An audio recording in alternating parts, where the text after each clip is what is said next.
midweek NPL. It's a novelty, but it's exactly what we have for you tonight as bottom of the table Dandenong City take on Oakley Cannons for the home side. Changes have been rung. Sasha Ognovsky bringing in 4 new players to the team that lost 2-1 to Heidelberg last week.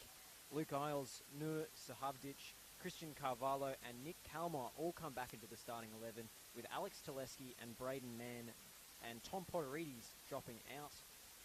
On the bench, Nadim Skenderovic and Joshua Toe are promoted. Liam Kennedy is goalkeeper.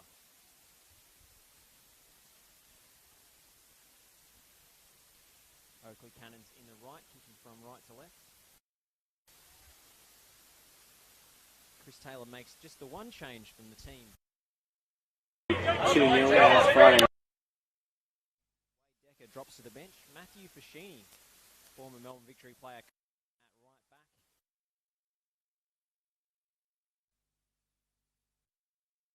Denise. In fact, it was Nathan Cook flying in with a tackle, pressing forward from centre back.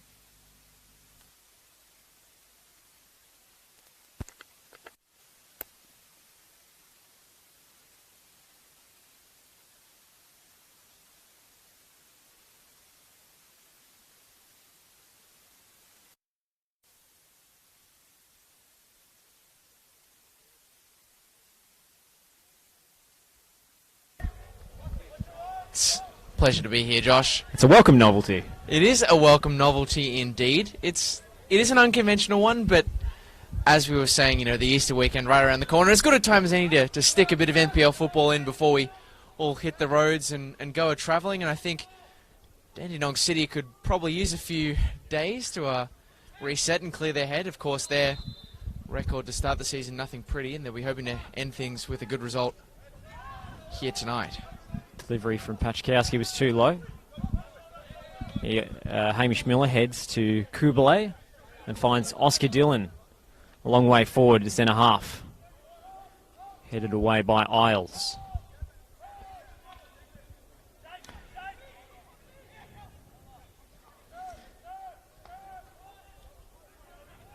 Here come Oakley down the right.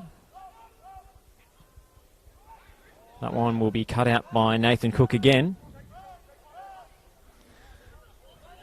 Oakley seem to have found their mojo after a sluggish start to the campaign. 2 wins in their last 2 games, 2 clean sheets. Exactly what Chris Taylor would like to see. They were very comfortable in that win over Green Gully. Yeah, they certainly were. I think Gully had a few moments here and there as they tried to build things in longer phases of possession, but I think really where teams that are expecting to contend for finals are concerned, Oakley really showed Gully how things are done. They were willing to build it up. They're also willing to go nice and direct, which Gully really failed to do all game. And even when Gully did have their moments, I think Oakley were overwhelmingly in control for the majority, if not all, of the 90 minutes last week at Jack Edwards. And as we were saying on that broadcast, Josh, if they could make it 3 wins in the last 3, going into the long weekend with a win tonight potentially against Dandenong City, it would set them up very nicely for a big fixture not next weekend, but the weekend after against the Knights at home. Of course, FFA Cup fixtures coming up this weekend. Kublai finding Fashini out on the right.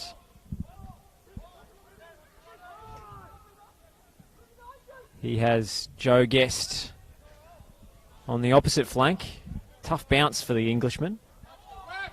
Oakley ball. Last touch off Liam McCormick, the midfielder turned fullback this season. Guest.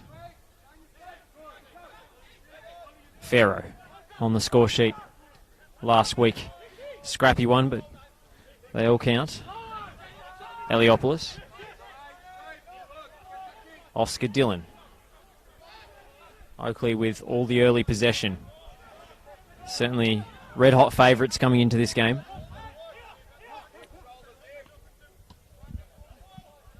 That would certainly be a confidence booster for the home side if they can get any sort of a result against a strong-looking Oakley side. I think any bit of positivity is something that Dandenong City desperately need at present moment.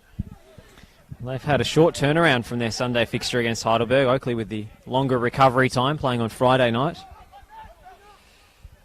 Here's Shahavdic. Carvalho going down. But play goes on and he's recovered well. Christian Carvalho. Isles turns out from a pressurised situation. Topalovic for Liam McCormick. McCormick sporting a dressing on his head.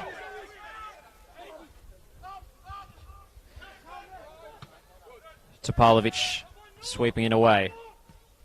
It's Nicholas Dibb on the second ball. Miller intercepting, but the second ball falls for Nick Kalmar, who feeds Delano Ferro. Nervous moment for the Oakley defence, but they look for the transition opportunity now through Joe Knowles. Sasha Ognjanowski always vocal on the touchline. He has been mic'd up in previous broadcasts, but one thing a lot of commentators have said about Sasha Ognjanowski is he almost doesn't need to be mic'd up because you can almost pick him up from our microphones here up in the commentary position. A very loud man, very vocal there, and just on that half chance for Dandenong City a few minutes earlier, Hamish Miller was definitely caught in two minds there, deciding whether to leave that one. Just left it for Nicholas Kalmar to pluck it down out of the sky and play through Delano Ferro. What do you make of CT's decision to bench Wade Decker here? It's an interesting one. I think Chris Taylor is blessed by the fact that he can afford to make changes in those sorts of positions. Of course, Ryan Pachkowski has played almost every game this season at fullback, but is more than capable of playing on the left wing where he is tonight. I think I can see the justification for the choice. I think of the forward options that Oakley have got, I do find often that Decker is the one that drifts in and out of the play most frequently. Probably his output is the least consistent of all of those options they've got going forward. So, you know, what's the damage for Chris Taylor, really? He's got a competitive squad. Everyone's fighting for places. He can afford to tinker here and there just to make sure everyone's working harder. And I think Wade Decker, if he's being honest with himself, could maybe be working a little bit harder. Hasn't been in red-hot form in front of goals. Did miss quite a few opportunities. Of course, that spectacular volley against South Melbourne, the exception to that. It's Knowles with the set piece. In low, it's a scuffed one. Dibb gets it away to Ferro. McCormick first time. Looking for Gavin Denise, who finds Carvalho. Oh, and it almost fell for Ferro. Well, a nervy moment there again for Hamish Miller. Dandy City putting together the move of the match so far. Ferro. He was a whisker away from getting his name on the end of a third goal here in the NPL2 this season. Yeah, certainly Oakley, and in particular Hamish Miller, riding their luck at the moment. Holmes was excellent against Gully. Got himself on the score sheet as well. Thurtell to chest it down for Joe Guest, who feeds Joe Knowles. Appeals for handball against Isles. Play goes on. Be a welcome return, Christian Carvalho, to the starting 11. He's missed quite a few games to start the season through injury. He was on the bench last week against Heidelberg. Or just a few days ago, in fact. Yeah, I'm sure that in what's been a fairly difficult time for them to start this campaign, Sasha Ognjanowski will take every small win he can get. Big wins as well, I'm sure he'll probably take those too, but with respect to small wins, Christian Carvalho's return into the side is certainly one of those. He's a consistent performer, and I'm sure that both players and coaching staff are glad to have him back.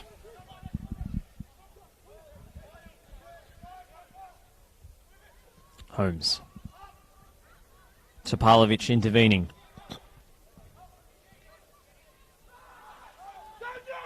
Back to Tyson Holmes.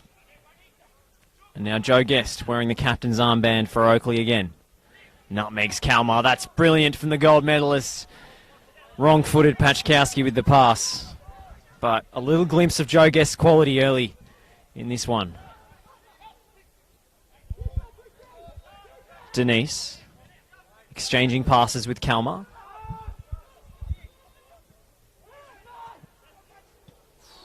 Bit of risky possession play, but it's come off for Dandy City. Nicely done by Dib to chest that one down, and now Farrow is released by Cormac. Delano Farrow in low, appeals for a penalty. Well, they weren't very strong appeals, in fact. I think Christian Carvalho realised the defender had played the ball first. Farrow. Carvalho. Kalmar. Eliopoulos with the interception. And now third tell for Guest. Has Knowles with him.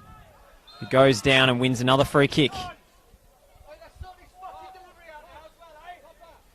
Oakley bench making sure the set piece takers know that more is expected of them from this chance. There's been a couple of scuffed low deliveries. And they're taking it quick as well. It's just wide. Can't exactly blame Joe Guest for having a cider. Certainly can score from range. Can score in many different situations, Joe Guest. And outside the box is certainly one of his fortes. That one was well wide, but caught me off guard, caught the Dandy City defence off guard. Jasko Koranovic to take the goal kick.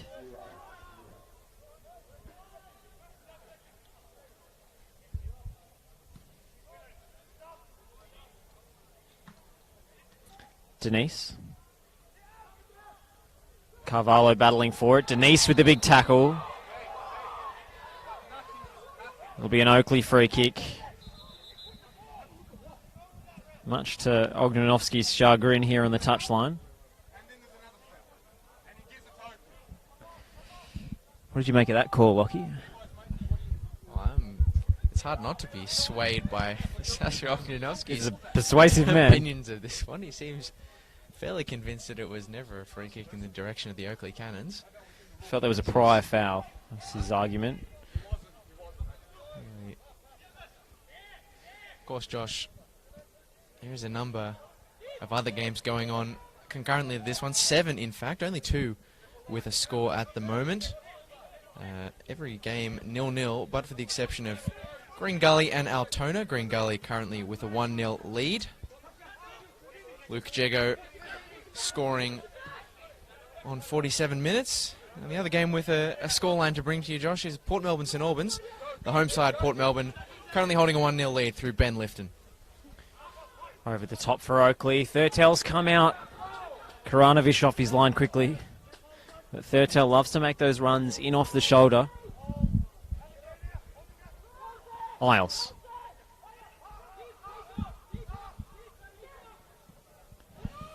Topalovic, loose touch for him.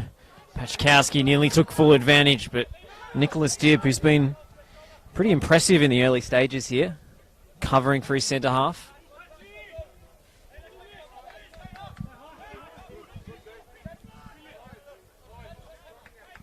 Dibb has been strong along with Delano Farrow. Early doors as well. This right-hand side certainly seems to be the more threatening of the two for City thus far. Guest turns and is fouled by Dibb. So lithe and quick in those situations, Joe Guest. You've watched a lot of Joe Guest, as have I. That particular manoeuvre right there, small and, you know, in the grand scheme of things, potentially ineffectual as it may be, Josh. That turn to force a free kick, that's straight out of the Joe Guest playbook. You would have seen that one 1,000 times. So have I. I'm sure many Oakley fans have too. Sure, all the opposition players have as well, but it doesn't mean you can stop it. Ryan Pachkowski over this one. Patchy delivers. It's a good one. Headed away by Cook. Carvalho. McCormick shanks that one out for an Oakley throw.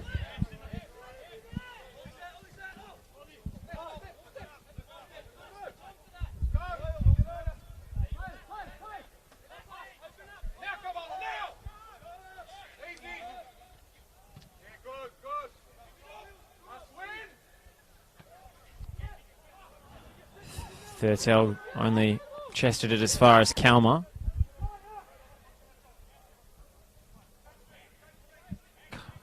Shahavdic getting involved, the number 10.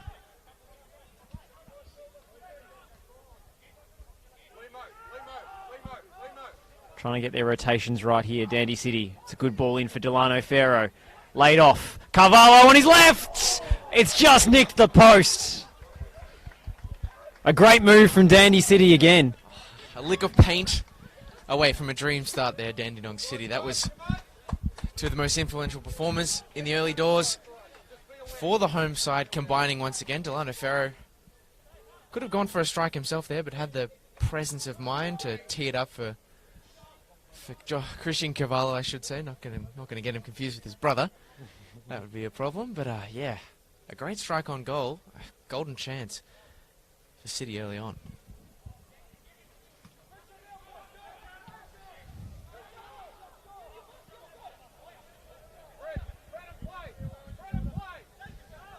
Cook. Denise around the corner for Isles.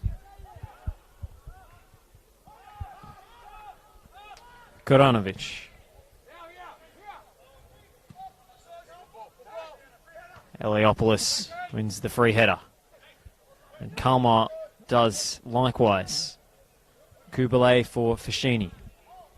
In the position he played quite a few games for Melbourne Victory. Guest. Fashini. Back post, no one there. Pachkowski chases it down. His work ethic, always a trademark. Hamish Miller.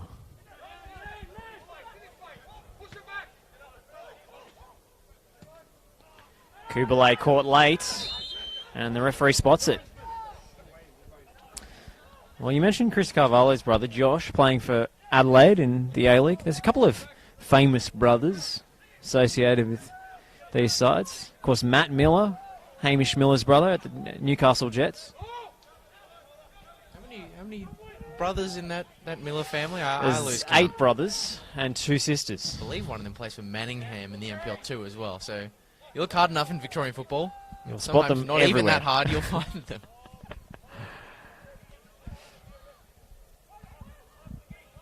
I believe Nicholas Dibb has his brother Christopher playing for St Albans, if I'm not mistaken.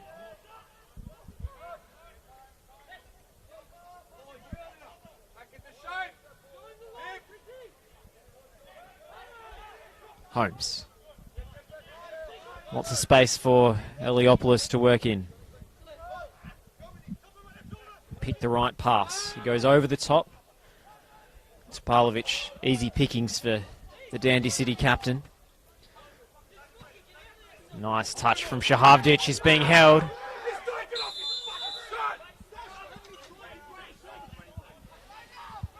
Referee explaining he was waiting for the advantage.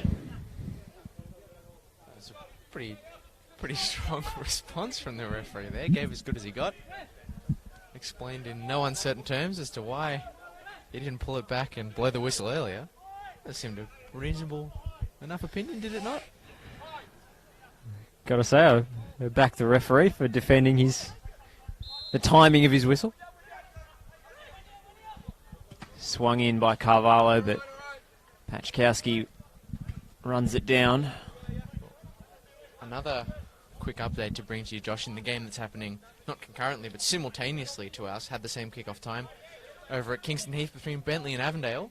It's 0-0, but the home side down to 10 men. Corey Sewell sent off inside the first 10 minutes of the match, so big headache for Nick Tolios' side to have to figure out the next 70 minutes remaining in that one. Well, Avondale haven't fared particularly well against 10 men. They conceded to a 10-man Oakley in match day 1. They lost to 10-man Green Gully, so that might be a poor omen, if anything, for the Avengers. Nick Tolios is known for being one of the brightest minds in the NPL Victoria. Are you suggesting that this might have been an intentional thing, Josh? I wouldn't go that far. Kalmar. Over the top looking for Cavallo. It's offside.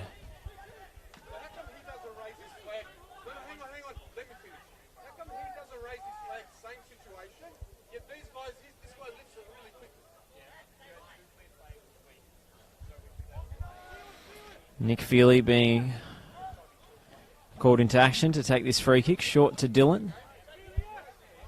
Discussions continue between Ogninovski and the fourth official. Eliopoulos.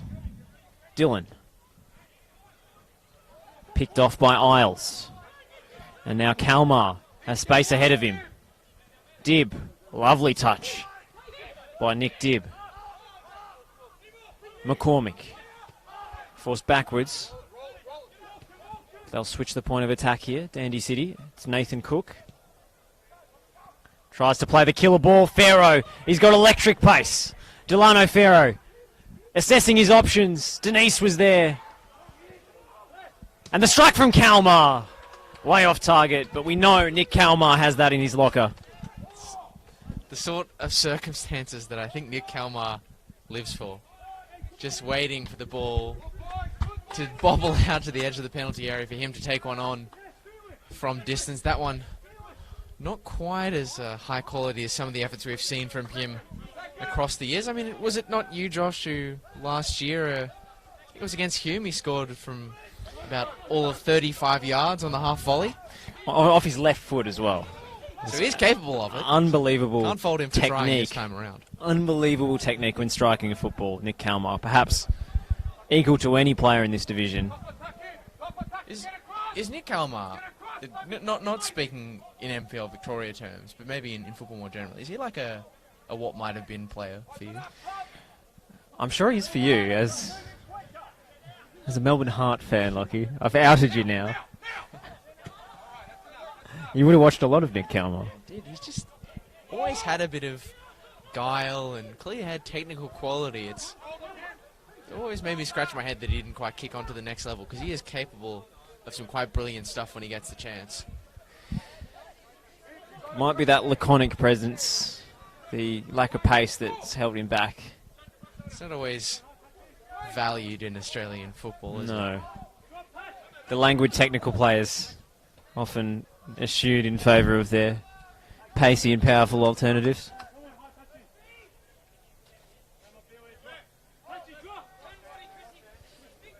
Still a linchpin of this Dandy City side, Nick Kalmar. And here he is, going in for the tackle. Pachkowski gets there ahead of him. Knowles. Marshalled by Denise, forced backwards to Fashini. Lateral to Dillon.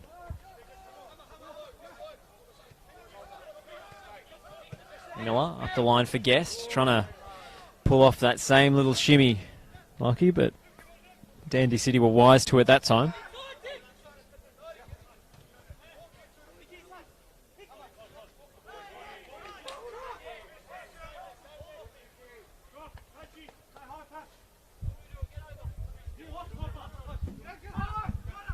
Kalmar.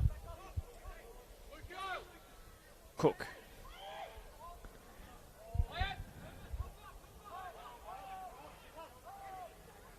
That's a shirt pull. And he'll go into the book. Delano Ferro, yellow carded. And that will raise the ire of Sasha Ogninovski again, given that we didn't see a yellow card for that similar challenge on Shahavdic. You said will raise the ire. I think you already has. Meant to say is currently raising the ire. No, I don't think he's I think he's entitled, in fact, to have a few grievances there. It's still pretty early on into the game. I mean, we've only played 25 minutes here, and shirt pull inside your own half, that seemed pretty nominal.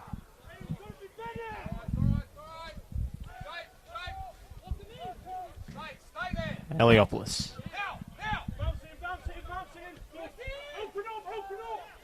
Pachkowski giving directions from the near touchline. Fertel is a tough one up against Topalovic. Kubalay reads it like a book. And Holmes plays Guest in space. Joe Guest. Nicely waited for Joe Knowles. Karanovic beats it away at the near post.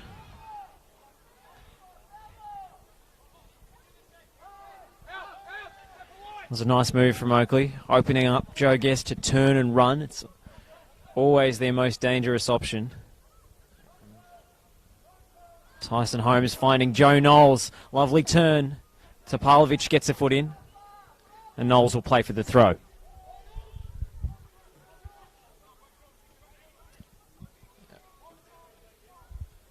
Some smart work from Koranovic.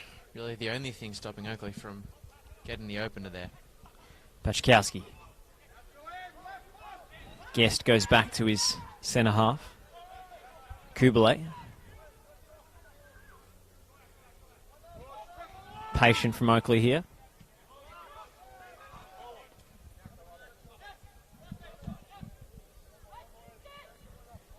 Very well marshalled, this Dandy City defence so far this evening. Knowles trying to find a gap. He's around Isles.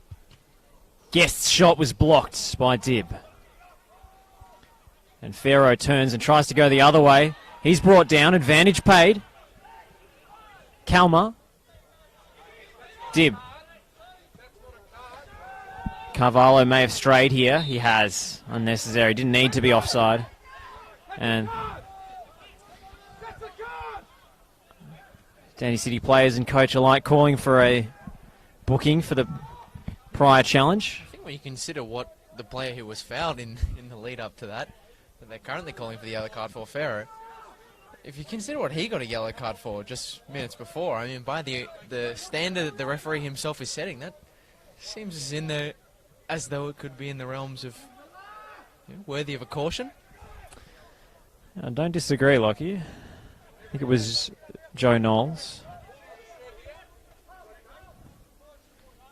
Topalovic nearly picks us out in the commentary box. Miller.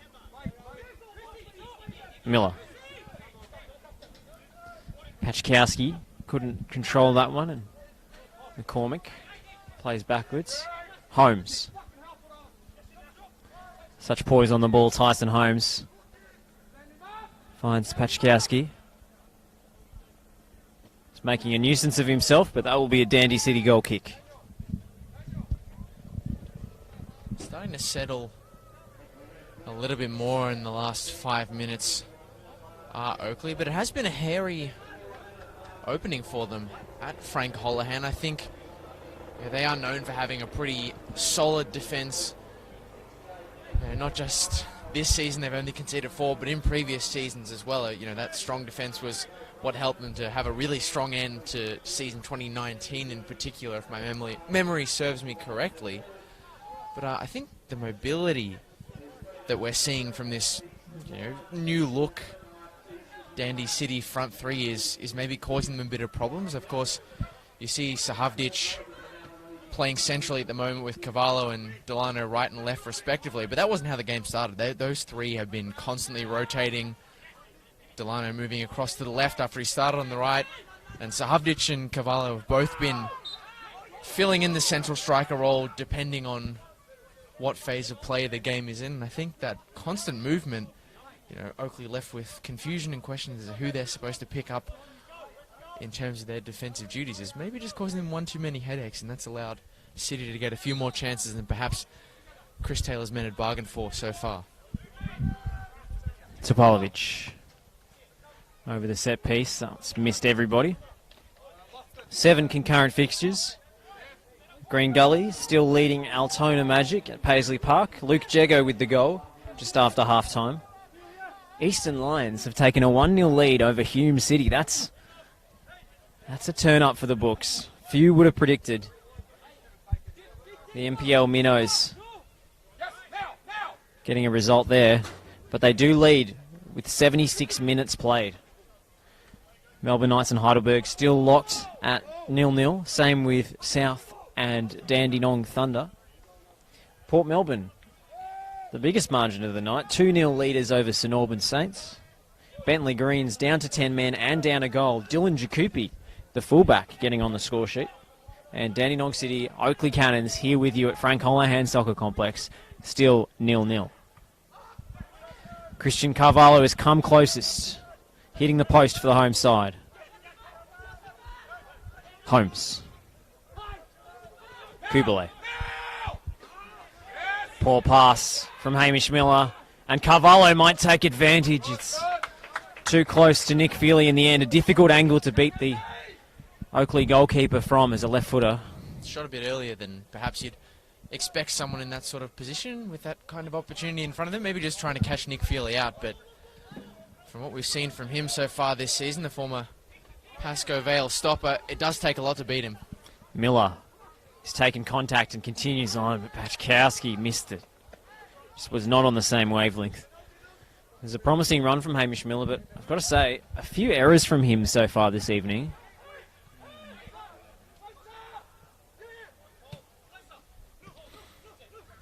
Nur Shahavdic battling for this one.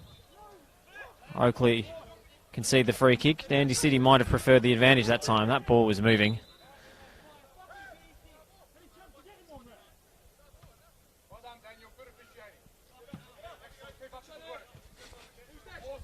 Bit of biting sarcasm from the Dandenong City manager. McCormick. Dib.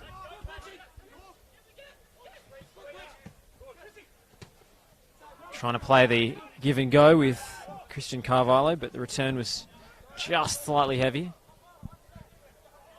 Holmes. Back to Feely. Thurtell up for the header, but Nathan Cook always favourite for that one.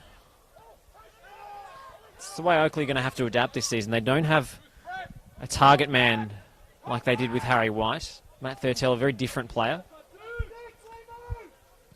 Knowles to whip it in. It's too high for Guest. Might fall here for Paczkowski. Free kick goes Dandy City's way. Paczkowski collecting Carvalho.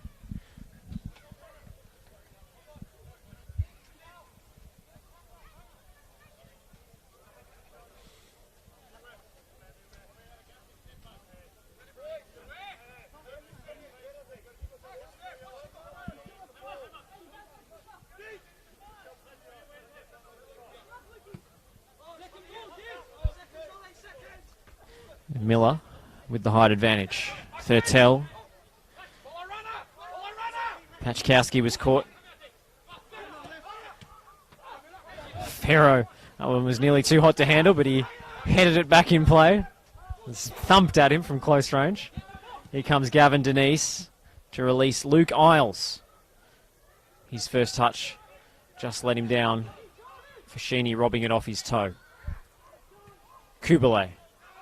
Looking to play Guest in. It's a lovely first-time header for Thurtell. An advantage paid. Joe Knowles now.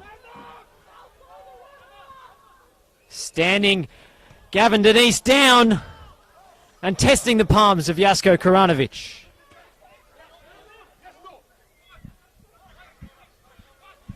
That was a breathtaking dribble.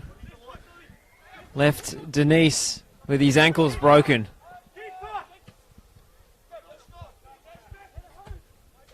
Work well as a collective to Oakley, but the beauty of having the star-studded squad they do have is that almost everyone from Oliver Kubele forward has an element of individual brilliance. Joe Knowles certainly no exception to that rule and nearly did it himself there. Here goes again. Adventurous long-range drive from Knowles. We know he does have that kind of strike in his kit bag. Smashed the crossbar in memorable fashion against South Melbourne. Paczkowski under pressure. Won enough of the ball. Kubele for Guests. Holmes around the corner. Cook gets a strong foot in. City settling on the ball.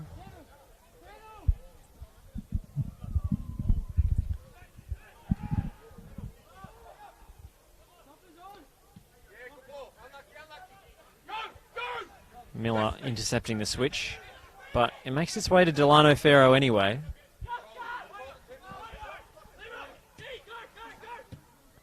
We've got a score correction in the... Well, in fact, we've got an update from Eastern Lions versus Team City. 2-0. Jonas Georgopoulos with the goal from the penalty spot. And that is a massive, massive upset. And update on the scorer from the Bentley-Avondale game. It was, in fact, Yusuf Ahmed who's now been credited with the goal. Not sure if that's a live score app blunder or whether it was questionable. Carvalho using his close control, Dib likewise. And Dib finds the feet of Pharaoh. McCormick. He's got players surrounding him, and Pachkowski went in very heavily. He'll go into the book. Ryan Pachkowski, yellow carded.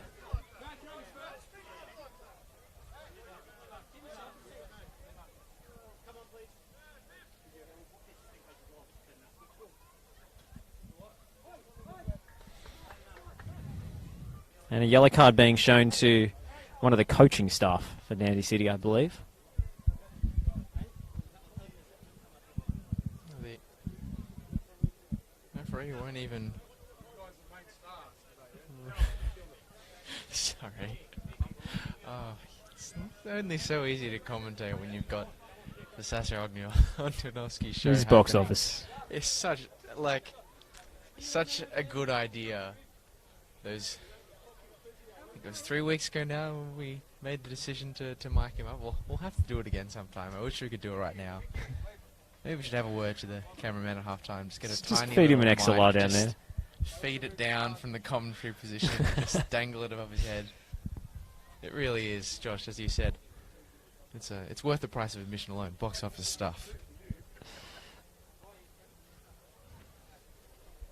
Was just to go back to that Avondale goal. Definitely an error from the Score Updates app because it was a towering header from Yusuf Ahmed. He's hard to miss, Yusuf Ahmed. He is very hard to miss. So you wonder how that happened. Kalmar's set piece. Holmes was collected late. Clash of heads.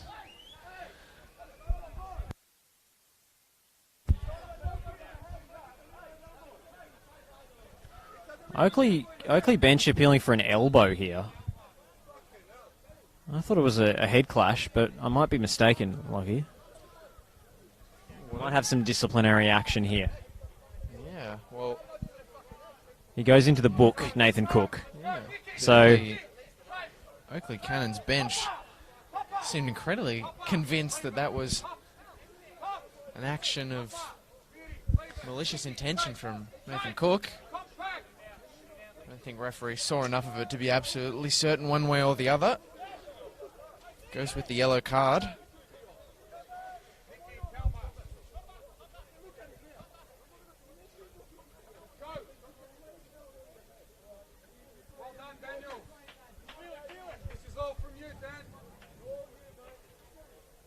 Well, it was a forearm. Definitely wasn't a head clash, as I first thought, observing the replay. Didn't look like an elbowing action, but maybe just... Well, I'm happy to defer to your judgment there, Lockie. You've got the footage in front of you. Yeah, having another look at that one, Josh, I'm not sure.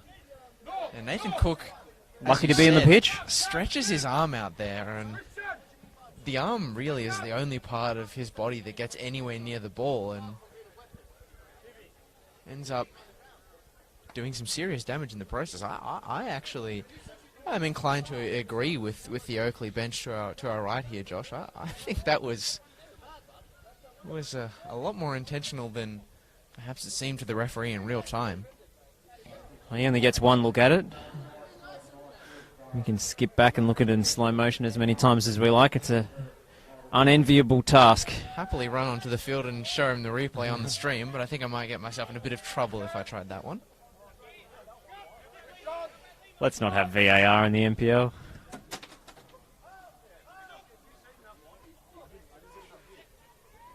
A contentious one, for certain. Well, we go on 11 v 11, and for the sake of the contest, that's a welcome outcome. Koranovic. Miller's won the header there. Gets the return from Pachkowski. Topalovic using all of his upper body.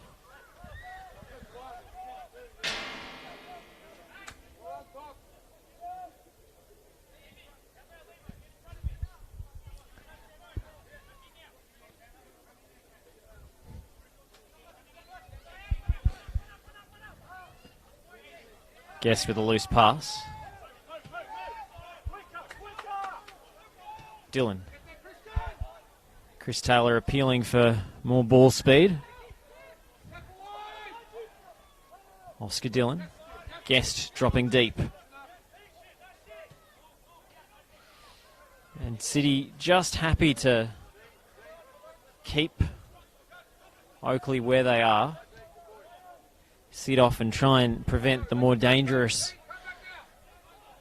balls in between the lines. Holmes is blocked by Denise. He gets the rebound back. Eliopoulos trying to find an angle here. They've constricted the space. It's very compact from Dandy City. Hajduk, as they're known to many of their supporters. Eliopoulos.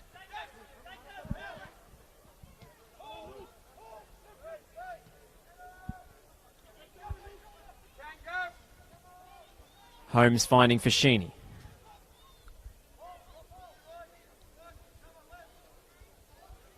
And again, Knowles. So quick off that first step. And he'll go with the early ball in, looking for Thurtell. Koranovic punches. And now it's Guest. Pachkowski playing the screener, I guess you'd call it.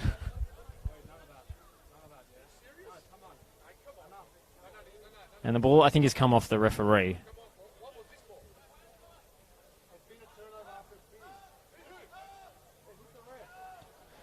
Ball came off the referee and turned the ball over, so we restart with the drop ball.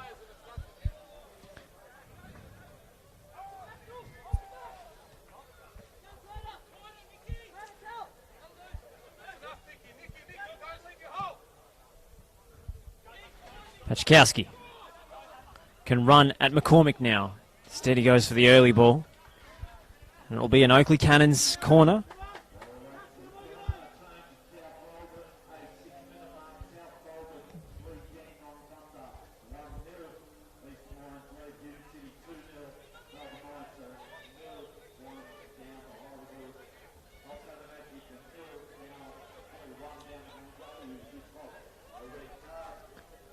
Here's Joe Knowles with the set piece. Straight into the arms of Koranovic, who needed 2 bites at it to gather there.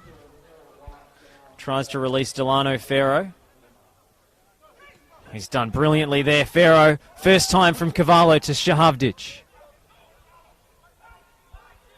Back with Dib. Denise. Had Knowles steaming in behind him to nick the ball.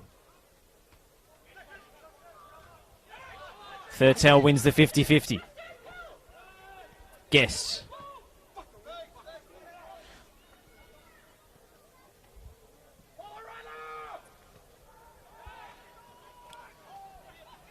Cavallo.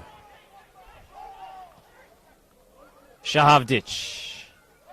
He gets the better of Eliopoulos. Shahavdic in on goal here. Smothered by Feely. Well, Eliopoulos in a bit of strife.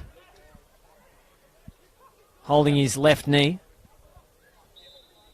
Another strong chance for the home side goes begging. It was a solid run from Nusa Havdic to get around his marker. Just knock the ball ahead of him and hustle and bustle his way through. Another strong save. One of a great many he's made this season, Nick Feely.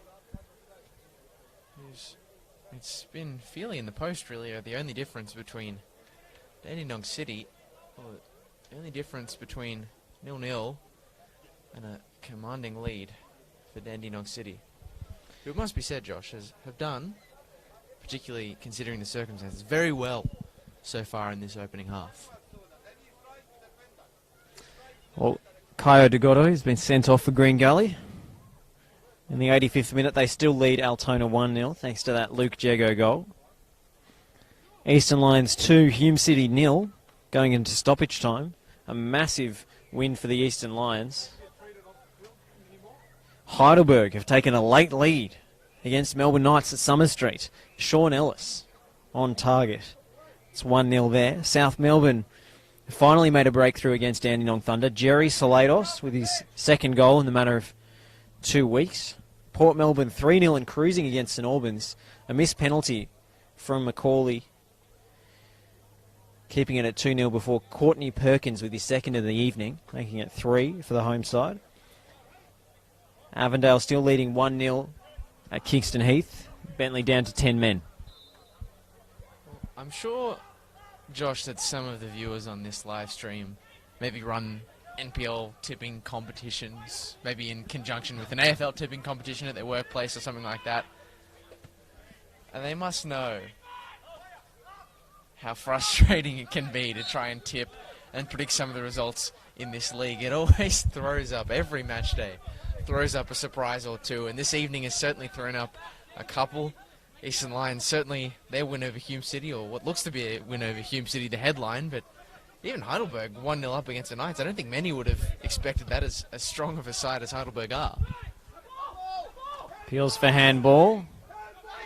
Topalovic wins out anyway. Shahavdic couldn't control it.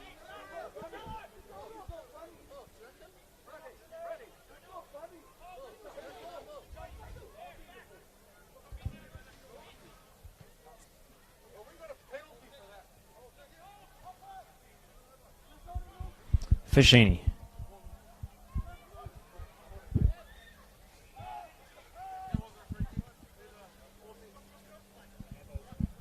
Eliopoulos.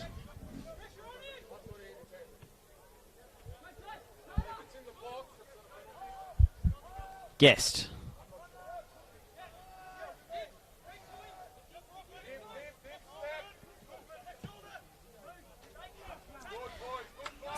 Well marshalled Dandenong City defence has kept this scoreless, and if anything, the home side have had the best scoring opportunities.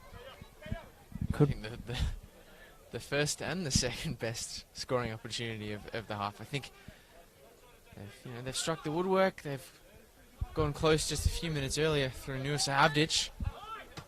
There hasn't been, where attacking chances are concerned for the away side, there hasn't really been all that much to write home about for Oakley.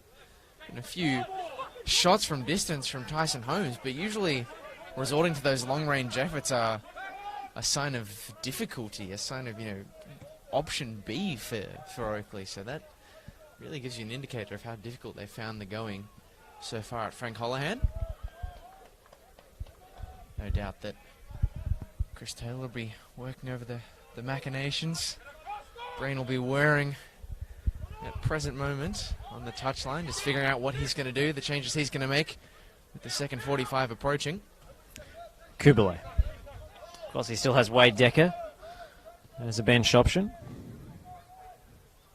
as well as Marcus Dimanche, Lucas Bortelli, and Tom Matthews.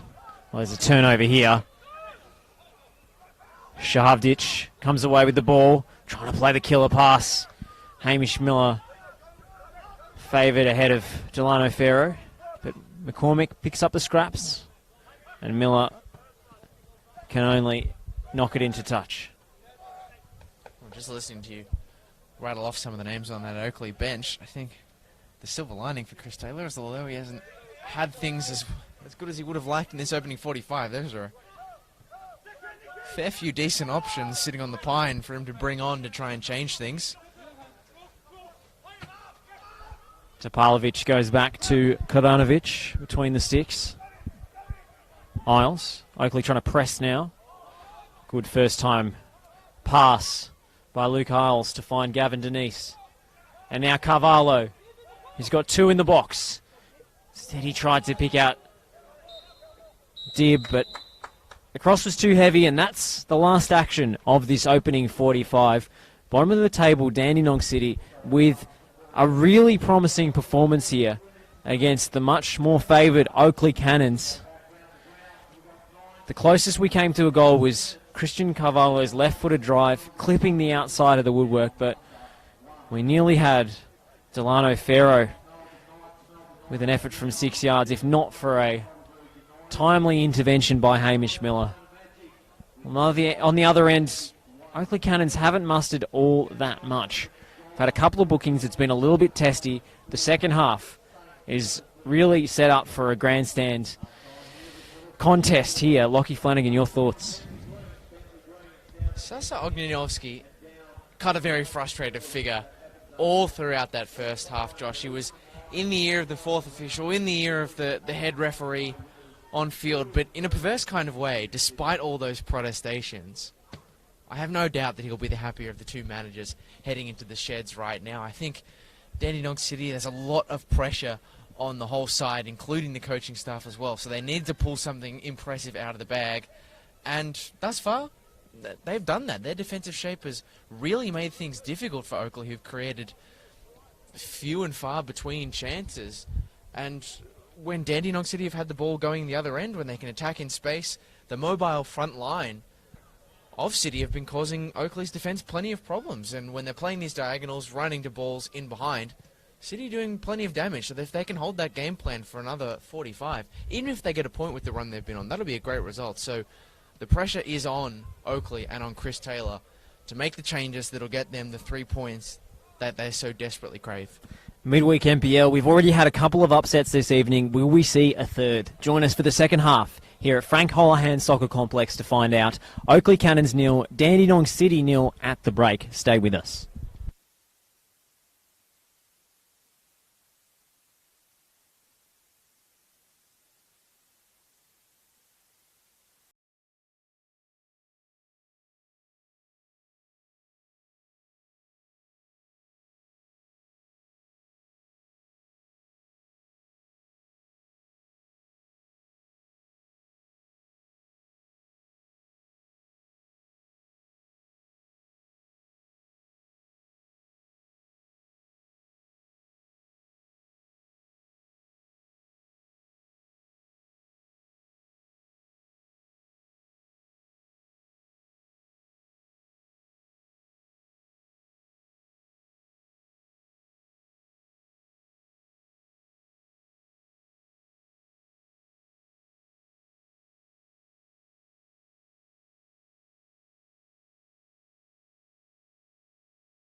spills and spills with 7 NPL Victoria games, but this one still without a goal.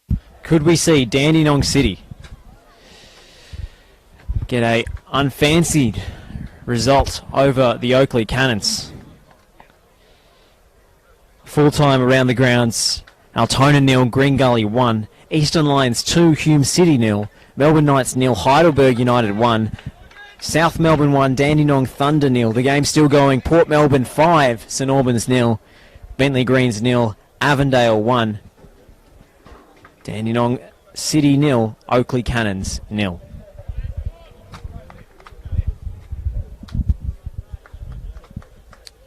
We did wonder, Josh, at half-time if Chris Taylor, the tinkerer extraordinaire, would do anything to change the balance sheet in this game and make it a bit of a different equation. Maybe not the substitution that we expected, but he has made a substitution nonetheless.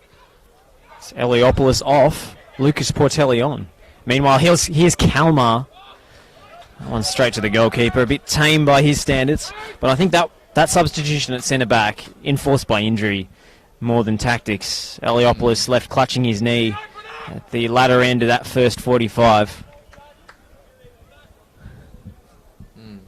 Portelli, a very capable replacement. You've seen him play quite a bit at Lang Warren.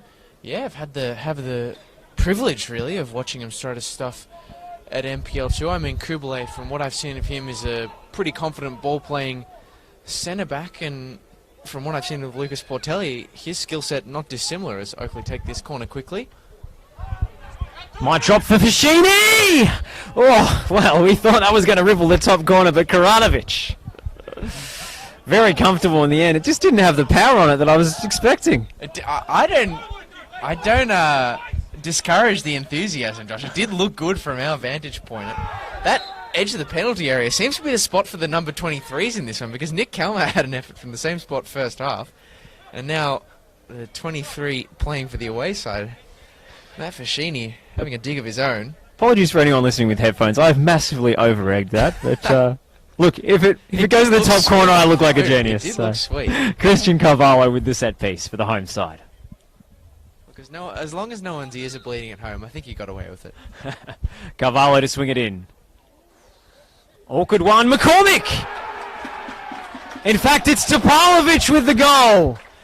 The captain turns it home, and Dandenong City have an unlikely lead. They came closest in the first half, Josh, and now they start the second with a bang, finally making the breakthrough. Dandenong City, it was a little bit scrappy. I was just about to complain about maybe the strike should have come in first time a little bit earlier, but Topalovic, in the confusion, the ball fell out to him at the back post, and doesn't score too many Stevens Topalovic, but a captain's goal from the man at the back, and City take a lead that, I don't know about you, Josh, but I think on the balance of chances, they probably deserve it. Very, very well deserved. It's been a gutsy effort from the side that came into this round, bottom of the table. Stephen Topalovic, the Dandenong City stalwart, wearing the captain's armband with a crucial goal for their survival hopes. What can Oakley muster in response? Joe Knowles goes down looking for a rather cheap free kick. Denise. Headed away by Dylan. Kalmar, handball against Kublai.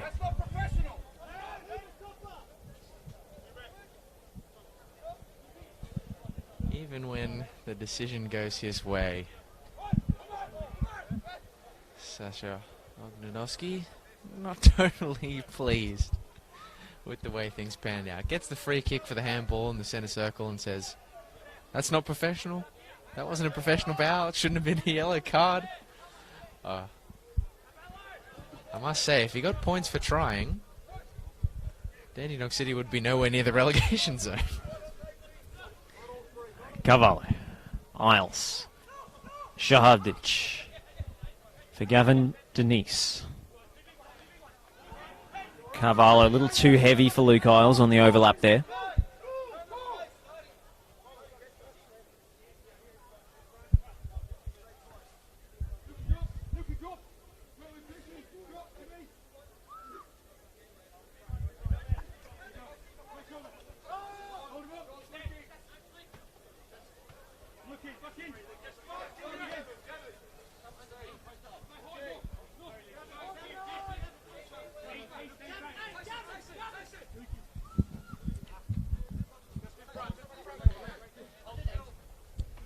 Fashini for Thurtell.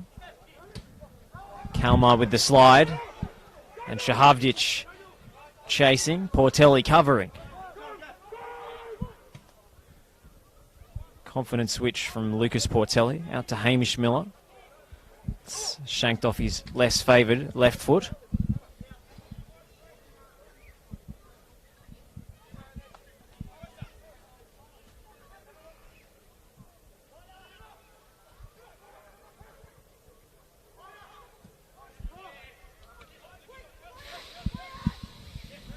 Cook. Carvalho. Heavy challenge, both players going down, clutching limbs.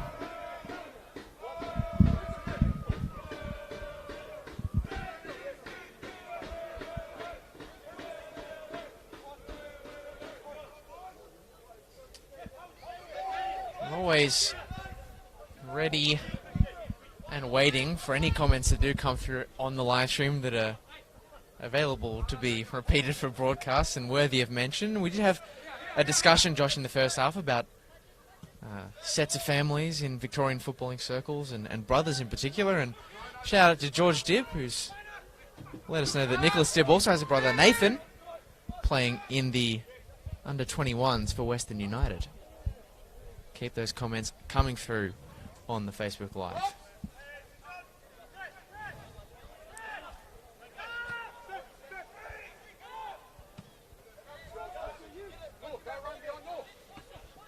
Dylan's header. Kalmar. Roger coming through saying Dandenong City played very well for the majority of their loss to Heidelberg. Of course, the goals for Heidelberg coming very early in that game.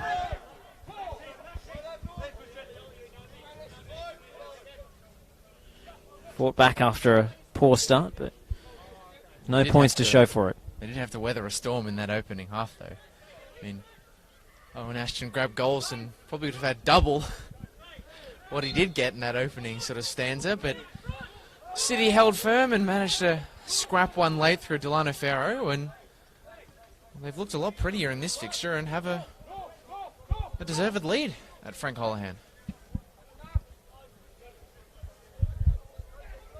Dylan. Fashini.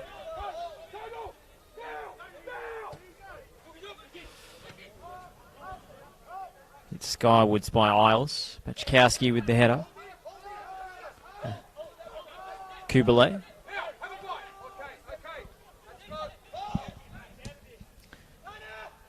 Knowles. Karanovic comes out to meet it. It was an awkward one on the edge of his area. Well dealt with in the end by the former St Albans keeper. Given how awkwardly he got his body positioned, it would have been an easy one for Jasko Karanovic to maybe get an accidental hand to on the edge of the penalty area and force the Oakley bench to ask a couple of questions. Just for a few milliseconds there, it was heart and mouth, but he dealt with it well. Got the chest on it. Joe Guest, so dangerous in the tight areas. He releases Holmes, and now Joe Knowles has Fashini on the overlap. Oakley building here. It's Guest with the header. And the free kick goes Dandy City's way.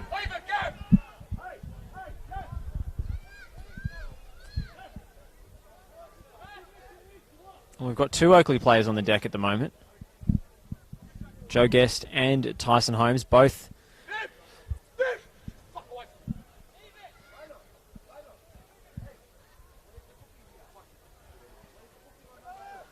two midfielders carrying knocks now.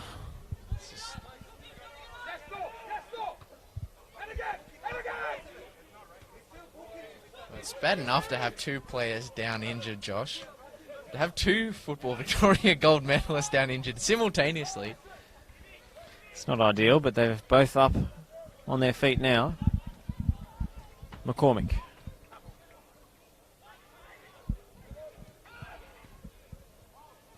Ferro. Shahavdic. Ferro checks inside for Dibb. Delano Ferro goes all the way back to Liam McCormick. He finds Carvalho between the lines. Christian Carvalho with a fairly tame effort. Just for a moment you thought Nick Feely might be wrong-footed, but saw it wide. Gotta say, hats off to Nick Feely for the nonchalance there. Was awfully confident of that one going wide of the post. Saw it better than we did, certainly. He was in a better spot to see it, as you said, Josh, but I was a lot less confident than he was about that one's distance from the frame of goal. It was well judged in the end, though. Holmes. Fashini.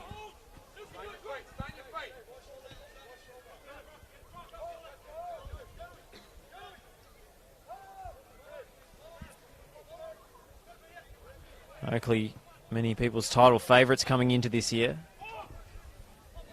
They're in a hole this evening. Plenty of attacking firepower to fight back with. Denise giving nothing away in that 50-50. Kalmar. Caught by Portelli. Advantage paid. It'll be Nick Dibb to cross. Shahavdic was in the middle. He's too far ahead of him. But the ex-Melbourne Victory youth player reels it in and picks out Gavin Denise. Turns it over to Guest. Tyson Holmes assessing his forward options. He goes with the outside of the foot pass. It was nearly a brilliant one for Joe Knowles. But Dandy City clear their lines, and we will have a booking here for...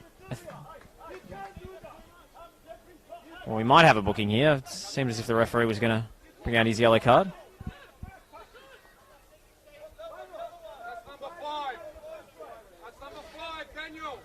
All right, Lucas Portelli eventually going in the book after a brief case of mistaken identity. He had the number, right? At the very least, Oscar Dillon sees the funny side of it. Although he often does, if you know anything about Oscar Dillon. One of the best characters in this league. We're lucky to have him turning out for Oakley this season. If for no other reason but for the content, Josh. It's a wonderful footballer and a real character, Oscar Dillon. Matt Fashini. Carvalho taken down. Holmes with the outrageous effort, but it wouldn't have counted. Stan Moraitis is in the Facebook Live comments asking what happened to Tom Matthews. So, interesting one. He was originally suspended for that red card against Avondale. So he got a couple of weeks for that. And he's also been injured. Missed the last couple of games through injury rather than suspension. So he's on the bench tonight making his return. And we might see the Oakley skipper, who's, I believe, 36 years of age. Has to be kept in cotton wool a little more than he used to. The battle-hardened right back. That's why we've got Fashini playing in his maybe secondary role. Prefers midfield, I believe, but can equally deputise at right full-back. Kubele. Carvalho. Isles.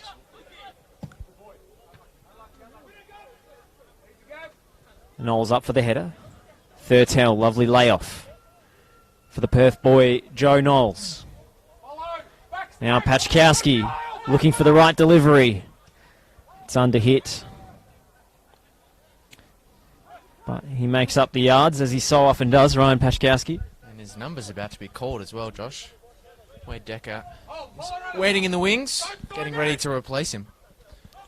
Assume he'll slot straight into that left-hand side where he started last week against Green Gully. Kalmar. Calm under pressure as usual. Topalovic turns it over, and we might see that substitution now, yes.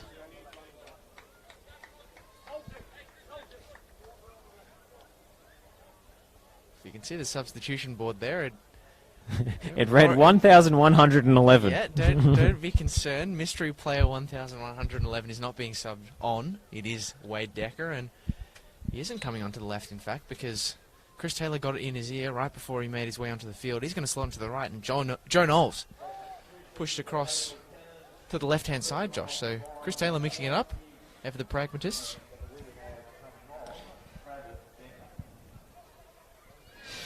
Angelo's asking whether Oscar Dillon's still playing for the Gold Coast Knights. Well, he's right here in front of us, the number 5 for Literally Oakley Cannons. playing for Oakley. So, no. Fashini's ball in. Guest header. Hacked clear by Luke Isles. We'll put it this way for Angelo. It'll take a very strong offer from the Gold Coast Knights to bring him back. To tempt him back mid-game. He was at Western United briefly. He's had a couple of stints with the Gold Coast Knights in NPL Queensland. Angelo's watching from the Gold Coast, so perhaps familiar with him as a local boy. Could we see Oscar Dillon maybe rip off the... We do know he's Joe Guest's ball in. We do know he's capable of some comedy. Could we see Oscar Dillon maybe rip off the Oakley shirt to reveal a Gold Coast Knights jersey underneath? He was Knights all along. Who knows? Stranger things have happened in the NPL, to be fair. Would be a heel turn while playing away to a Croatian club. Fashini. It's something out of like WWE SmackDown on a Friday. Just turns around, appeals to the home crowd.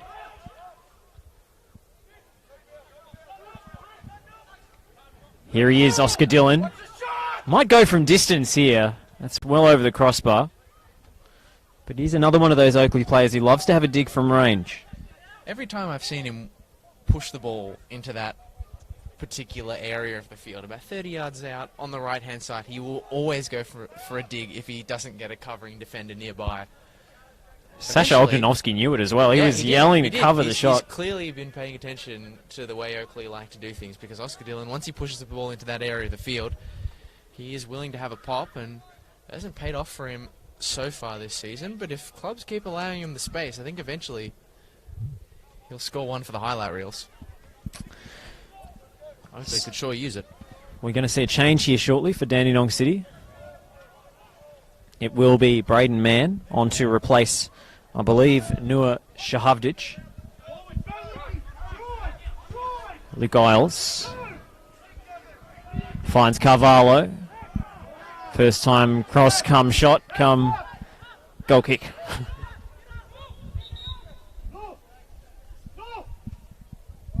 Dare say it was a series of unfortunate events for Christian Carvalho. It's been very good this evening. He has. Made a welcome return to the Dandenong City starting 11 after defecting from the Dandy Thunder in 2020. Crosstown rivals. And here comes Braden Mann, the Tasmanian former NPL Golden Boot and Golden Ball winner. I'm not sure if they called it the Golden Ball, but it was more succinct that way. Player of the season and top goal scorer in NPL Tas for Devonport Strikers in 2018. Joined Dandenong City in their first season in the top flight in 2019 before getting injured and then heading home for the remainder of the 2020 season. All in all, not a bad player to be bringing off the bench. And as you said, Josh, Christian Carvalho, that whole front three have been troubling Oakley with their movement, and I'm sure Braden Mann can join in on that pattern. It's Isles' cross, should be Nick Feely's, and it is. Holmes. Good sliding challenge from Nick Kalmer. And now it's Liam McCormick. Muscled out in the end by Hamish Miller. But that'll be a Dandenong City ball. It's a double deflection there.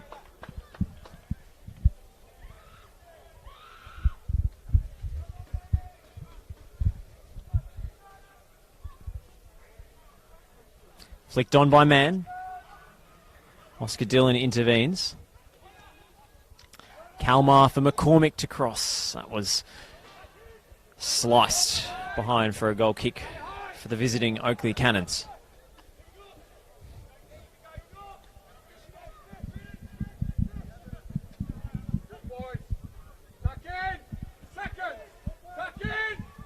Given the difficulties we've seen Dandenong City face defensively this season, he would have been forgiven for seeing them at half-time and wondering whether they'd keep up the defensive fortitude they showed in the opening 45.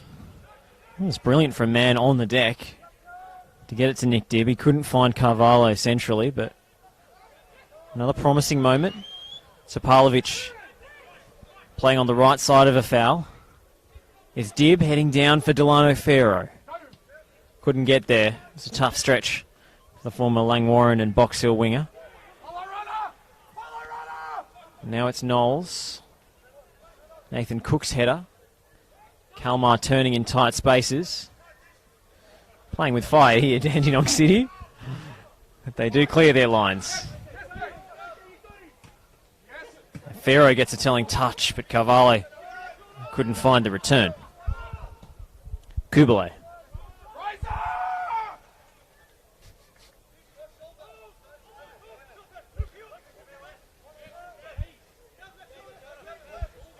Here's Dylan.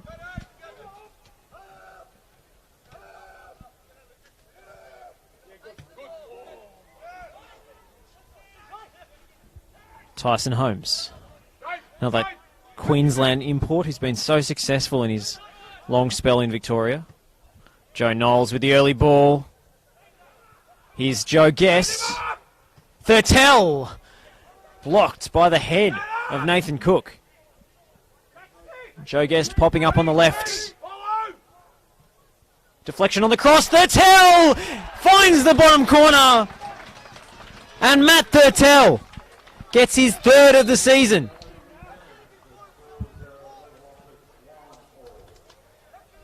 He failed on the first occasion, Josh.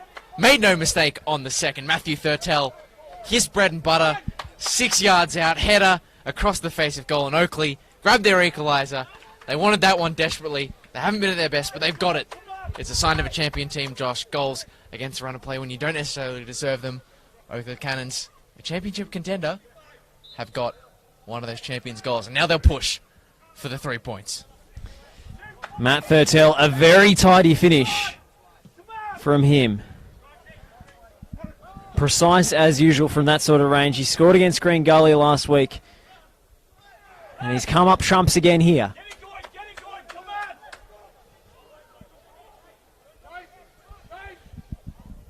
1-1 the score at Frank Holohan Soccer Complex. And Oakley with momentum now. It's Guest looking for Knowles. He fouls McCormick in the process. Christoph's through on the Facebook Live. He's asking, what division is this? Not someone who's familiar with Australian soccer. So this is the NPL Victoria. It is the second division of Australian football. It's unfortunately not a national second division. We haven't got that yet. Don't say those words, Josh. The three magic words, national second division, a much vaunted topic in these circles. But got the A-League, the fully professional competition, which is Australia-wide. The NPL, the next tier, is divided into various state-based competitions, which are known as the National Premier Leagues. This is the Victorian equivalent of the National Premier League. They do compete against each other, the various state-based champions in the NPL finals each year. But that's a knockout competition. It's not a league. So here is Kalmar.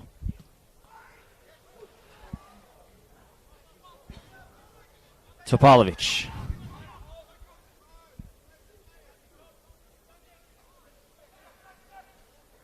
Fashini wins out and he's fouled. Much to the disgust of the Dandenong City supporters gathering behind the goal.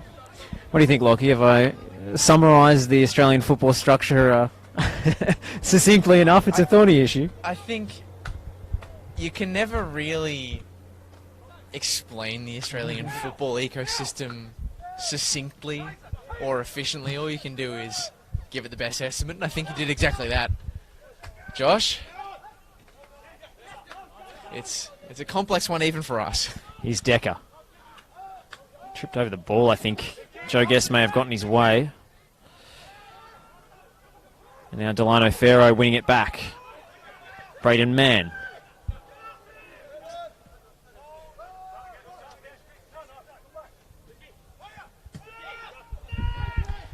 It's nearly a hospital ball for Cook, but Thurtell with the locks flowing. Couldn't quite get there. Is this like his evolved form or something? Like this is his next level? Maybe it's given him a bit more drag, I'm not sure. Here comes Matt Fascini for Decker.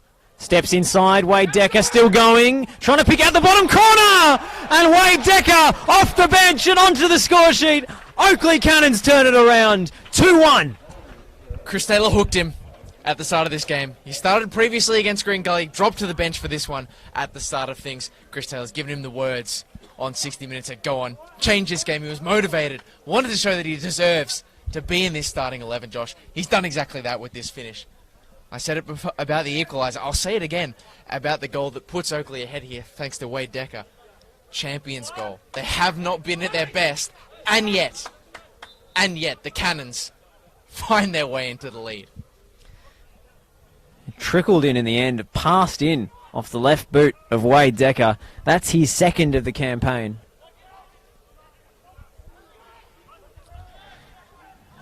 Oakley flying now. Thurtell looking for Joe Guest. Karanovic got there just in time.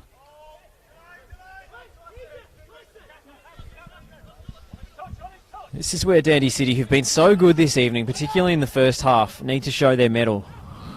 They need to show they belong in this division. And I think that's worth saying as well, Josh, that on the balance of play, the scoreline as it is currently is harsh on the home side. Farrow looking for Braden Mann. He goes down. He wanted a penalty. Referee not interested.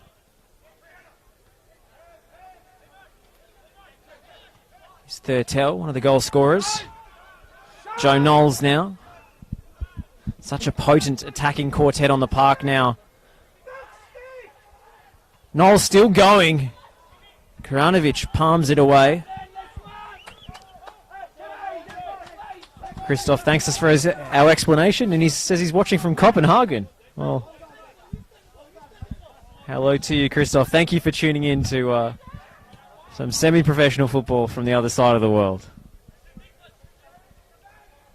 Fantastic stuff. Nick Dibb for McCormick. Miller putting his body about and setting up a counter-attack here. Guest finds Thurtell. So dangerous in transition, but that one was mistimed, much to the disgust of Chris Taylor on the Oakley bench. Felt they should have made more of that situation. He's retied his hair now, Matt Thurtell, and I don't want to lean on the superstitions too heavily, Josh, but hair out, or hair in, sorry, hair tied up, 0 assists. Hair out, 1 assist. I mean, he did score a goal, in fairness, with the hair tied up. But, you know, that's part and parcel for Matt Thurtell, really. Such a gun at this level. We'll have a substitution here for Dandenong City.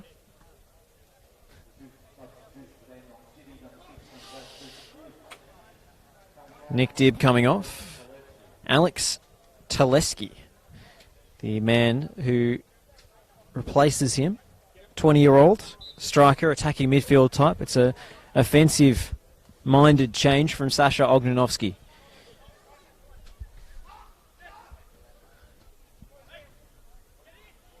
Isles. Dillon heads it as far as the edge of the box, and Miller takes it the rest of the way. Hamish Miller on the charge. It's 3-on-3 here. Thurtell! Just wide. What a chance for Oakley. It was deft and delightful from Matt Thurtell in the penalty area. The only thing that was missing, Josh, was the finish. But, man, the Cannons, I'm reticent to use any gun-related puns or references, but they really can blow you away when they get things going. They were so far second best in this contest, and in the space of 10 minutes, they've completely pulled it out of the bag.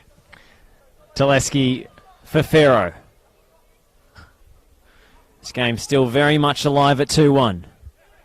Teleski the substitute. Carvalho couldn't find the right return. Portelli's done well.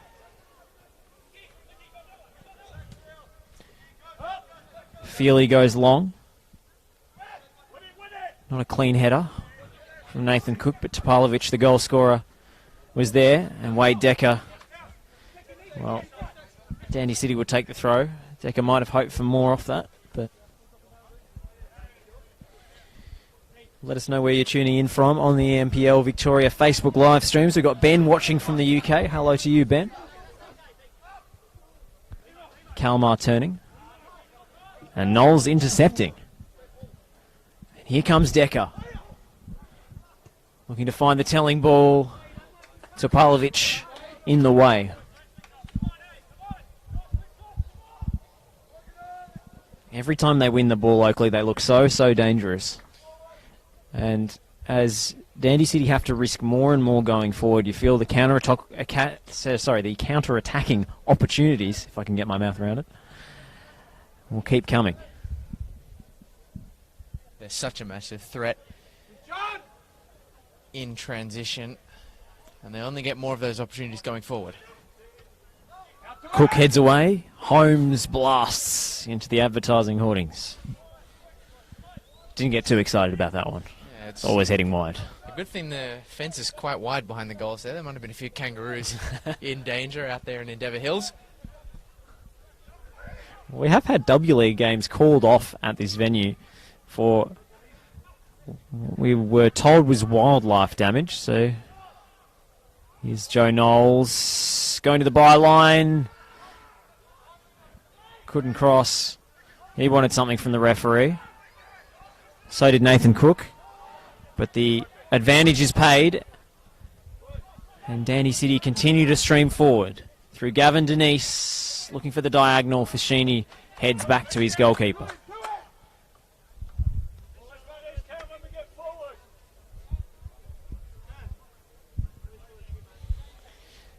Ben's asking for a signed shirt from Oakley. Well, I'll direct all inquiries to Oakley Cannons media man Athol Sirianos on that one.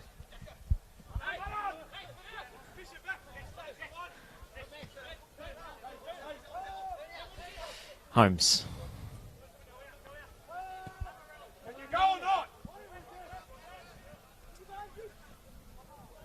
Miller. Roger reckons he can't recall Dandenong City having a chance in this half. Aside from the goal, I'm sure he means. Which came very early. In the second 45. I think if you replace the words Dandy City with Oakley and the word second with first, really describes the away side's opening 45. They barely conjured a chance in the first half, and out of nowhere, they've exploded to pull out a 2-1 lead.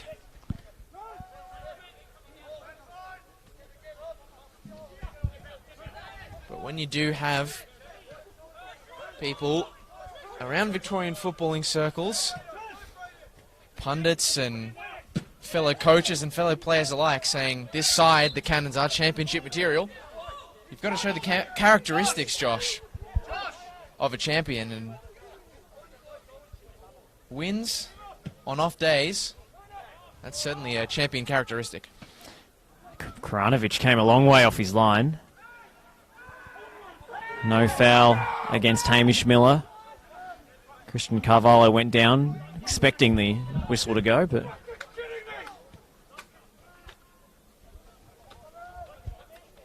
another change being readied. We'll get confirmation of that when we can.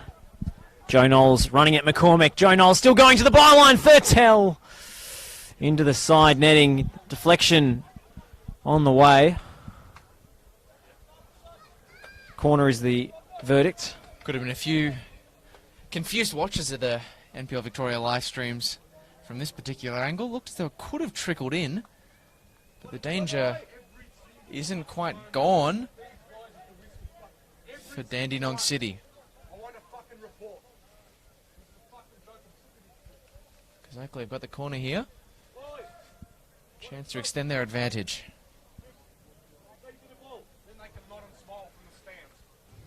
Knowles. Looks for Fashini, back stick. Kalmar heading away. And sliding in cleanly as well.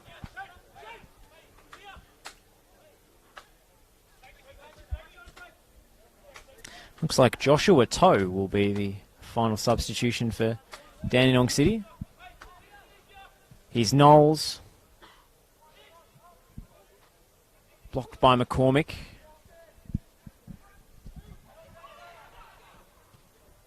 Miller crossed, but it was far too heavy.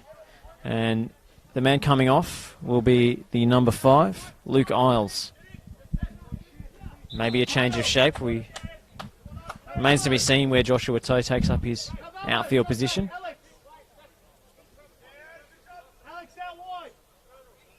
Looks like Christian Carvalho to left back.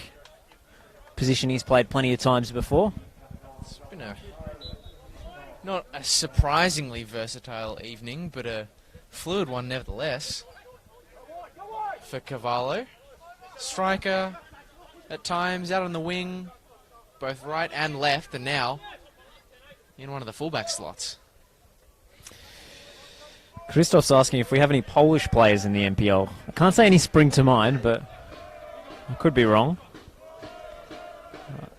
I'm sure Ryan Paczkowski has some Polish heritage, as Carvalho nearly takes us out in the commentary position. I just said he was such a versatile player, and he's tried to take my head off.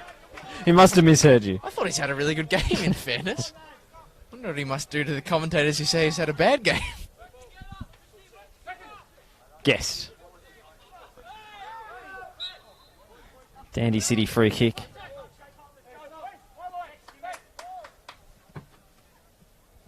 You do always run the risk without any plexiglass.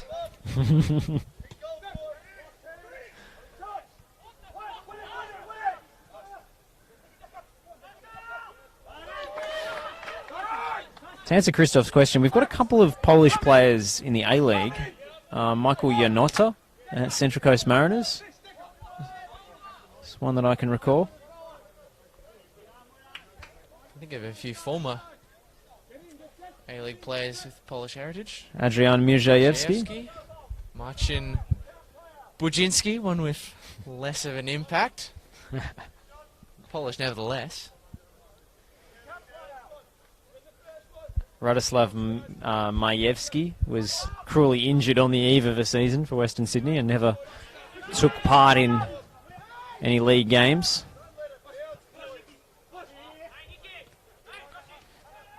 Guest wins the ball, goes down, advantage paid. Knowles. It's been a bruising encounter, this one. Joshua Toe, the substitute, winning the ball back. Kalmar finds Toe. Now Pharaoh looking to find space for the shot. He cuts it back for Josh Toe. Carvalho, Kalmar might strike this. Instead he feints. Pharaoh, Toe, goes for the spectacular. Nearly found the top corner. They felt it took a deflection on its way, the Dandy City players. Goal kick, the referee's decision. I have to agree with the home side there. I heard a nick off a Oakley defender. I think they had the way it dipped a little bit unconventionally as well. Certainly adds a bit of evidence to that theory. It was a very tidy piece of play from the home side, though. Playing it patiently around the edge of the penalty area, trying to find an opening. Unfortunately, it didn't have a high-quality finish to match. Half volleyed clear by McCormick. Here's Matthew Fashini for Oakley. Still so delicately poised, this game. Cook winning out ahead of Wade Decker. Guest chests it down. Scraps for every ball, does Joe Guest, but surrounded by Dandenong City midfielders on that occasion.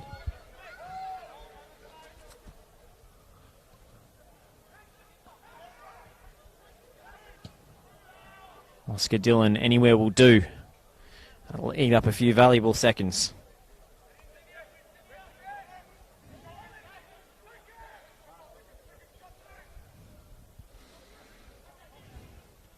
Kalmar. Carvalho. Might take the strike on himself. Drags it. Just wide of the far post, Christian Carvalho. That was well worked from Dandenong City. Nick Kalmar heavily involved in most of their promising attacking moves this evening.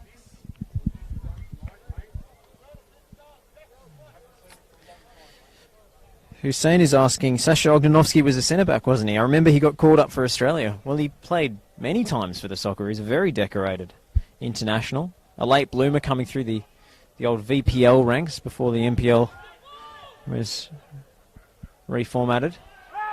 He was a Preston boy once upon a time, wasn't Oh, he, Josh? yes. Preston Lions legend, Sasha Ognanovsky.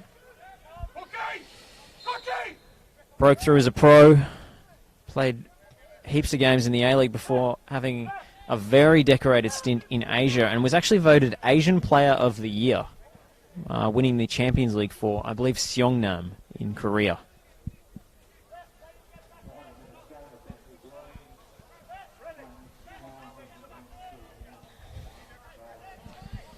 So, plenty of experience on his side, Sasha Ognanovsky, but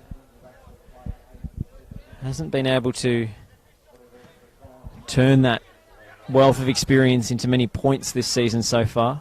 They've played well again tonight, but so far have nothing to show for it. Thurtell down injured and will have a stoppage in play.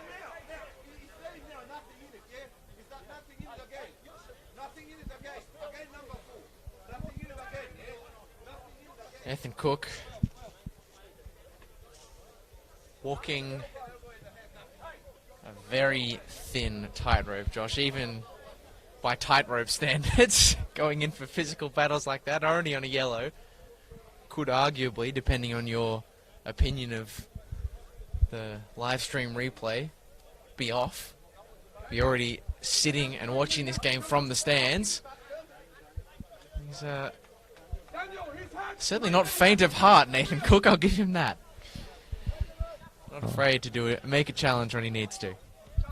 From memory, he's a Scunthorpe boy. Just the name Scunthorpe just screams hardness, doesn't it? A hardened upbringing in the Gritty, that's the word that comes to mind. lower leagues of England. It's been many different clubs. Kalmar.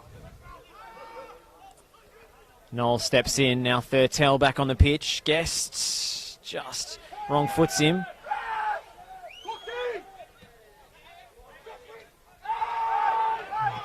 Joshua Toe won the ball, says the referee. Oakley bench disagreed. Holmes boots it away after the whistle. That was a risky one from Tyson Holmes, but it's Tuleski who's won the free kick for Dandy City.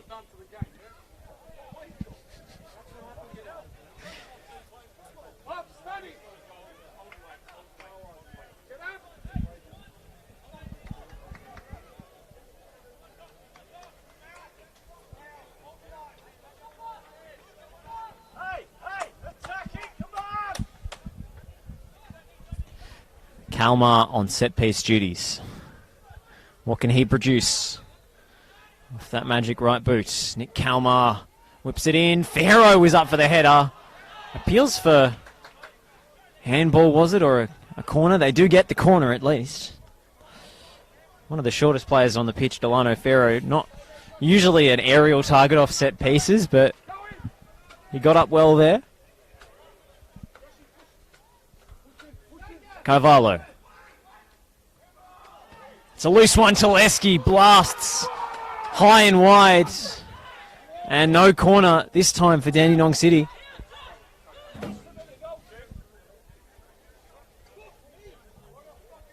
Dandenong City, in the final 10 minutes of this one, they really have refused to die, Josh. We thought as though once Oakley took the 2-1 lead that That might have broken what little mental strength Dandenong City had left, but they've done well to fashion a few chances towards the dying moments of the game. They haven't got the equaliser that Sasha Ognanovsky and co. so desperately crave. Decker lobs it over the top. Thurtell. Knowles fouled Nathan Cook.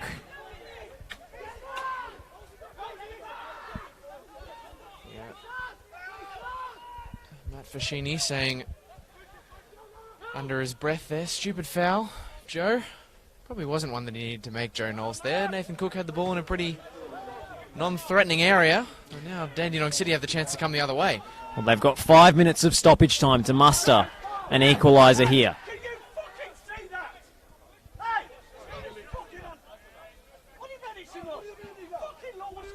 Carvalho's throw. Delano Ferro. Kalmar. Inside. Denise goes down. No penalty forthcoming. Big shout from the Dandenong City bench. Toe. Carvalho. Steps inside. Christian Carvalho still going. He goes down. No penalty. And Denise leapt in with 2 feet there. It's going to kick off a bit here. It was a nasty challenge from Gavin Denise. Both sets of players making their feelings known. Medical team on for Oakley.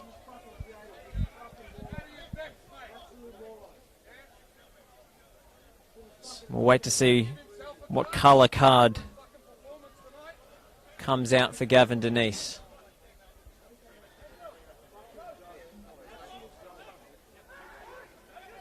Just yellow for Gavin Denise. He stays on the pitch. Well, I've got to say I'm surprised, Lockie Flanagan, that Gavin Denise is not seen straight red for that 2-footed challenge. Both bold players for Dandenong City have a penchant for playing Russian roulette with the referee's pocketbook. Both of them staying on the field. And I think, Josh, you and I are both in agreement. Neither of them should be. Extremely ugly scenes in the dying embers of this game. I mean, I can understand Gavin Denise's frustration. 2 penalty shouts for Dandenong City in the space of about 10 seconds, both of which they feel they had legitimate claim to, and maybe a bit of frustration boiling over. But that was a horror show, Josh. That was a terrible challenge.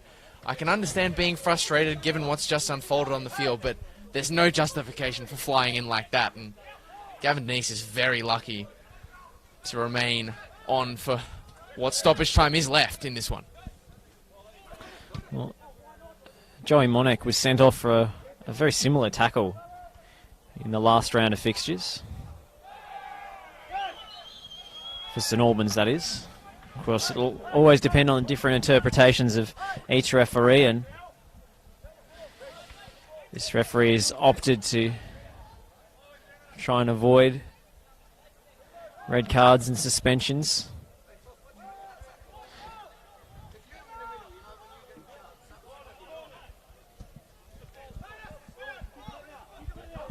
Knowles. Oakley ball. And the dying embers of this one.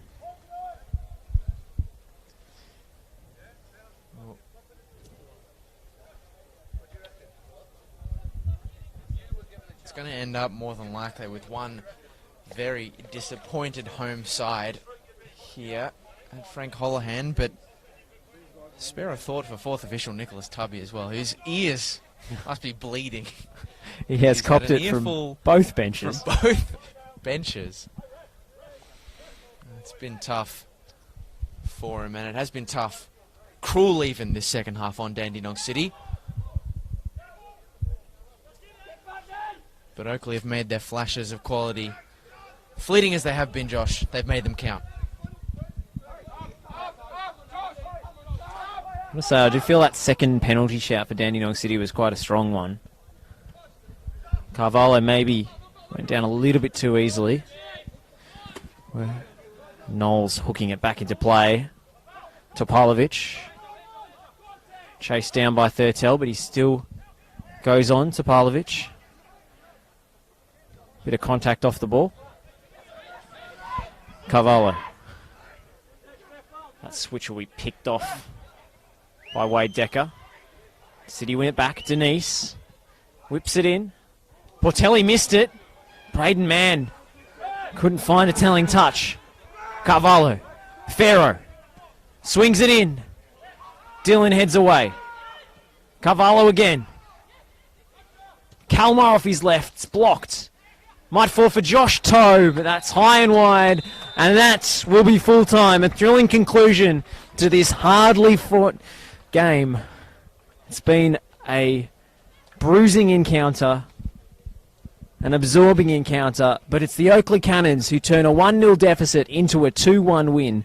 Goals from Matt Thurtell and substitute Wade Decker, giving them the 3 points away from home. Lockie Flanagan, your verdict on the contest. 7 games of NPL football this evening, Josh. A football frenzy for the ages. And really, this contest here at Frank Holohan Soccer Complex had enough action for all 7, I think. It had 7 games worth of drama. But ultimately, Josh, the big picture, this game, a test of character, a test of resolve. It was a test of resolve for Dandenong City when they took the 1-0 lead early on in the second half. Could they hold it after the difficult season they'd have? Could they hold their nerve? Could they keep things going? And for Oakley, it was the opposite question. They had their resolve challenged in the opening 60 minutes. They were behind. They were on the back foot. Could they show the champions resolve? They did exactly that, Josh. They weren't at their best, the Cannons. They were ugly. They weren't playing the football they wanted to play at all. But they found the goals when it counted.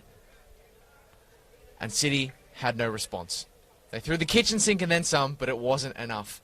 And Oakley, a team who many have in the championship picture, getting the kind of win that you expect from a championship team. Well, what does that mean for the table? Oakley Cannons, 3rd place, with 3 wins from 6, 11 points. It's very tight. They're level on points with Avondale and Heidelberg United after tonight's games. South Melbourne climbed to 1st place in the table, and Dandenong City, another defeat. Only 1 point out of their 6 fixtures so far. They sit with 1 point on the bottom of the table. 4 points from safety. It's going to be another rethink for Sasha Ognovsky and co. If they're going to stay in this division, they need to turn their promising performances into decent results, and it just hasn't happened for them. That's all from us this evening. From Frank Holohan Soccer Complex, thank you for watching. Josh Parrish and Lockie Flanagan signing off. Full time, Dandenong City 1, Oakley Cannons 2.